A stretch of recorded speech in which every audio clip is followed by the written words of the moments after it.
Hello everyone, আজকে আমি আপনাদের সাথে মাত্র 2 মুঠো চাল দিয়ে আমি টিফিন রেসিপি বানিয়ে দেখাবো। আর এই টিফিন রেসিপি আপনারা সকালের টিফিন বলুন বা বাচ্চাদের টিফিনেও দিয়ে দিতে পারেন।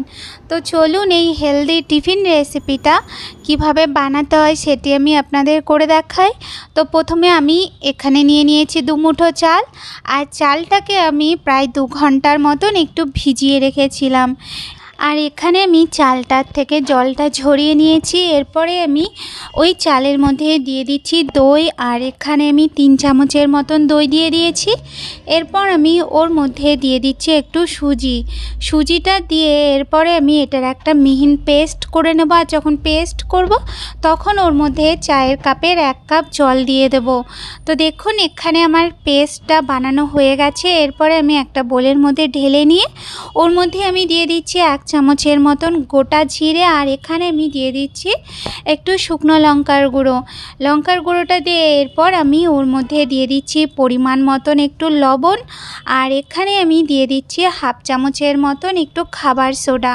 এখানে আপনারা খাবার সোডাটা যদি না দেন তাহলে আপনারা ইনোর প্যাকেটের 1/2 ইনো দিয়ে দিতে পারেন। এরপরে আমি সব কিছুকে একসাথে ভালো করে একটু মিশিয়ে নেব। তো যতক্ষণ আমি মেশাচ্ছি ততক্ষণ আপনারা আমার চ্যানেলে নতুন হয়ে থাকলে তাহলে আমার চ্যানেলকে একটু সাবস্ক্রাইব করে দেবেন, আর আমার রেসিপি ভালো লাগলে অবশ্যই লাইক আর কমেন্ট করতে ভুলবেন না। তো দেখুন এখানে আমি একটা স্টিলের থালা নিয়ে থালার মধ্যে তেল লাগিয়ে নিয়েছি। তারপরে আমি ওর ওপরে একটা বাটার পেপার দিয়ে দিয়েছি। তারপরে বাটার পেপারটার মধ্যেও হালকা একটু তেল লাগিয়ে নিয়ে এরপরে আমি চালের ব্যাটারটাকে আমি থালার মধ্যে দিয়ে দেব। বাটার পেপারটা দিলে কি হবে, তাহলে এই যে আমাদের চালের যে টিফিনটা সেটা একদম লেগে যাবে না। যদি আপনাদের কাছে বাটার পেপার না থাকে তাহলে আপনারা সরাসরি থালার মধ্যেই দেবেন।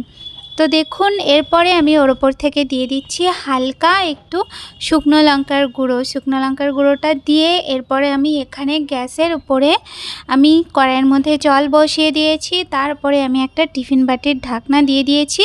এরপরে আমি থালাটাকে ওর উপরে বসিয়ে দিয়ে আমি ঢাকা দিয়ে 10 থেকে 12 মিনিটের মতন একটু ভাপিয়ে নেব।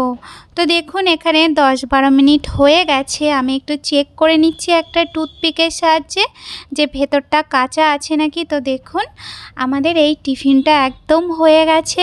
এরপর আমি টিফিনটাকে একটা ছুরির সাহায্যে একটু ছোট পিস করে কেটে নেব। পিস করে কেটে নিলেই আমাদের টিফিন একদম রেডি।